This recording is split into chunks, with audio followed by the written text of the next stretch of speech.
What's going on, you guys? It's your boy 3. Today I'm gonna be just showing you guys a really cool line that I discovered just testing my my U-Ball deck. It's pretty much just feeling. I was just doing test hands through interruptions and hand traps, and then I thought, let's just start like pretending we're up against Snake Eye. I'm gonna show you guys a really cool interaction, a line that I discovered specifically with SAMSARA, D-LOTUS, and NIB that helps you to beat Ash. Because my hand currently, as far as engine, this was my opening hand, my test hand, because I'm playing against an invisible Snake Eye player, right? By the way, like the channel, like the video, subscribe to my channel, help your boy eat. I appreciate all the love and support that people do show, and people for sticking around. So I drew double nib, which kind of sucks, but it's whatever. Double nib, imperm, Spirit of U-Bell, SAMSARA, D-LOTUS. So my hand actually is pretty cheeks, not gonna lie, because I still lose to one hand trap. And I was top decking for my 6th card, another SAMSARA, D-LOTUS. So this is just a hand that looks like it loses to one interruption. And so, like, it doesn't really matter, especially against Snake Eye. If you hand trap Vim and your follow-up is too weak, it's just, you're going to lose on the crackback because they already have consistently, like, just looped all of their resources. They have follow-up. They're going to be able to play every single turn. So the idea is, like, you want to OTK them, right? Let's say it's a perfect world scenario, right? And you nib at the right time. You nib at the right time, which... there's different instances, there's different nuances. Sometimes you don't want to, especially with a weak hand like this, you don't want to nib when they've like Flamberge to put the IP into spell trap zone, because then they could summon out IP, and like that's an interruption that'll just, you'll hard lose to. But let's just say perfect world scenario, we activate nib, they chain oppo, whatever, we negate it. They know nothing, they just have hand traps. The next question is, which is not always going to happen, but the next question is, how do we beat hand traps? So we're top decking SAMSARA, D-LOTUS, and my first thought is, oh snap, I lose to Ash. I might not lose as hard to Imperm, but I definitely lose to Ash. And I don't want to Typhon and a Prayer, right? I got to figure out, what do I do? What do I do? At first glance, you could say, oh, I'll just shuffle both of these, right? And then I'll make my fusion. And like you can hard neg, but it's kind of worth the payoff, right? It's kind of worth it, in a way. The other line is like summon SAMSARA, D-LOTUS and link these two off in the Muckraker, which is pretty nice, and the Muckraker to bring back the SAMSARA, D-LOTUS, and then combo. So like you've fiend locked yourself, but you've essentially what's the word? You've generated another body, which is Muckraker, which could be the Typhon to help to clean up the board. So there's two different ways you can do it, but the idea is you're trying to summon Phantom of U-Bell before you resolve SAMSARA, D-LOTUS. So here's what we're going to do. I'll show you the first line, which is better. So you're going to hard neg by shuffling both of these, the Spirit of U-Bell and the SAMSARA, D-LOTUS, to summon Phantom of U-Bell. And then you're going to tribute this for cost. They're going to chain Ash. You're going to chain this effect. So you're going to be popping, and this is how you're going to be beating Ash with this hand. This is the line that I learned. I thought about Muckraker as well, especially if your hand didn't have so many names. Muckraker would be, you know, a little bit more advantageous. But this line's a little bit better because you still have access to, what's the guy's name?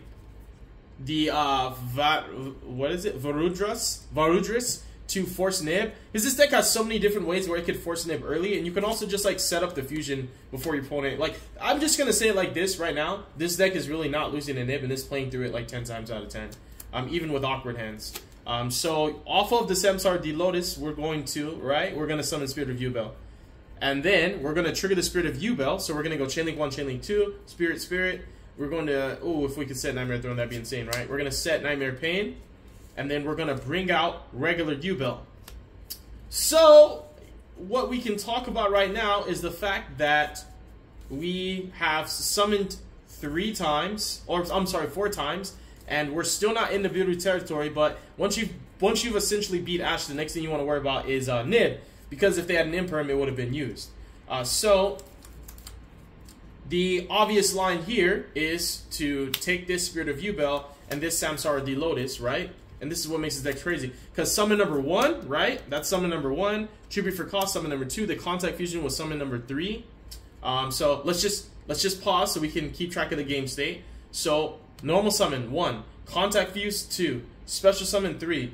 Effect to special summon U-Bell, 4. So we're on 4 summons right now. So our next summon is in the NIBIRU territory, and if you don't sequence your plays right, you're gonna literally lose. Especially if you go Nightmare Pain, right? Like too late, and they chain Nib, you won't have a target to actually pop. So what we're gonna do is we're gonna play it extremely safe. We're not even gonna use Nightmare Pain yet, right? We're not gonna do that. We're actually just going to And I can show you both, right? This is where this combo just gets crazy. Hope you're following. Take these two, shuffle them back, make another, I'm sorry, not the Phantom of Yubel. I'm wrong. I'm just trying to remember my line. Okay, so that's what we're doing here. We're gonna go Nightmare Pain, pop the Spirit of Yubel, and we're gonna add our Grave Squirmer, right? And then we're gonna go Spirit of Yubel effect. We're gonna summon out another OG Yubel. And because I'm forgetting about in this line that I already used my Phantom of Yubel to negate Ash. So Phantom of Yubel can no longer stop the Nib threat. So here, this is and I'm sorry, please forgive me for the mistakes. I just discovered this 5 minutes ago, and it's my line. I created it from scratch.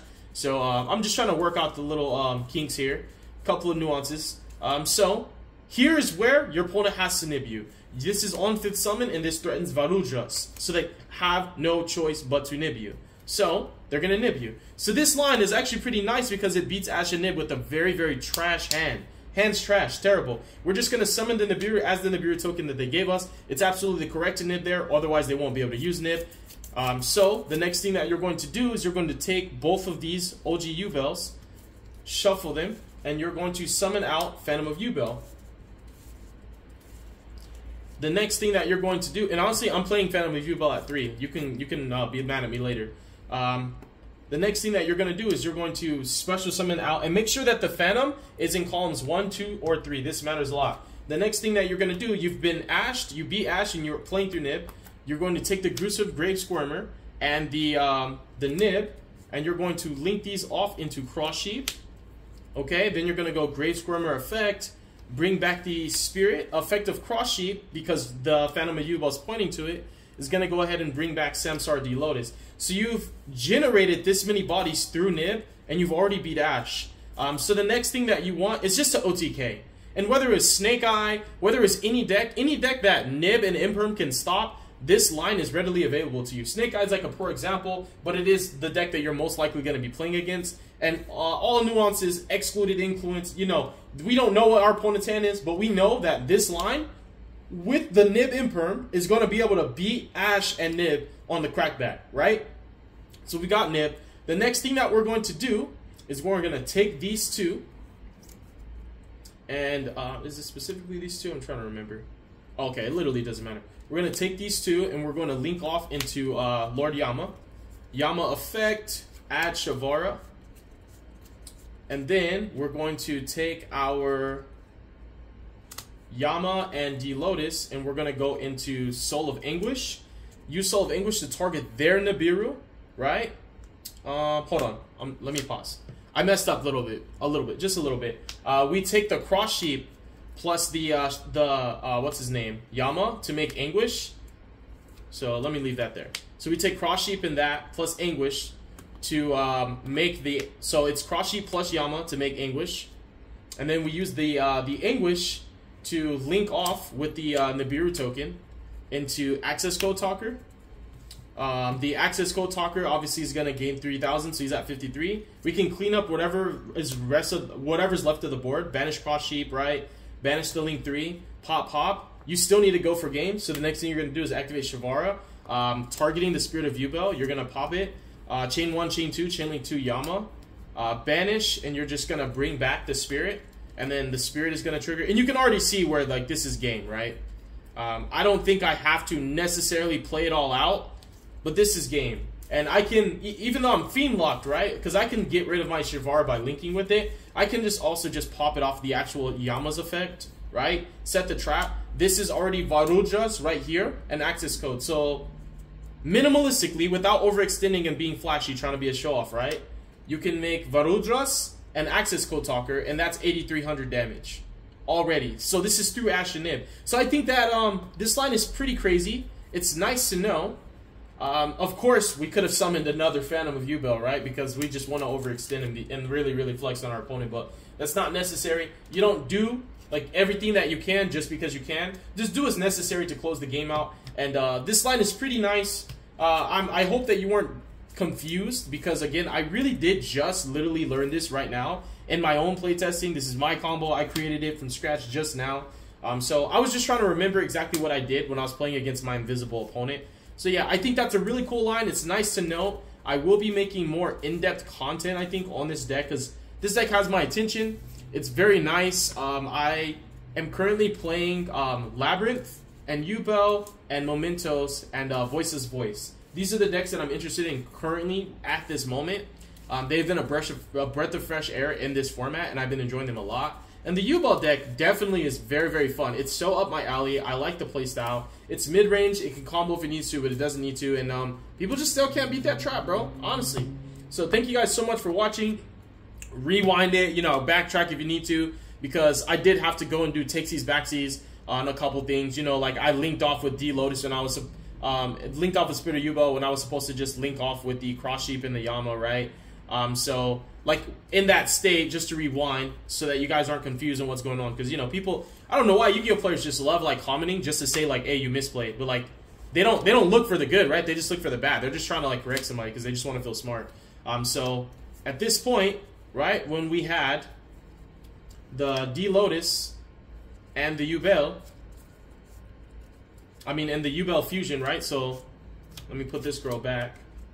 This is where we were at. You're taking these two and making Yama, right? And then you're grabbing the Shavara. Then you're taking these two and making the Unchained Link 3, target their nib, make access code, and then Shavara pop the Yubel, Yama back, and that's how you do it. That's exactly how you do it. So just to clarify, in case you guys got lost, because I don't want to see any hate comments, because I don't know why, bro. People just, yeah, they be acting stupid sometimes. But yeah, thank you so much for watching. God bless you guys. Have a beautiful day. Be safe. Make good choices. Yubel gang, baby.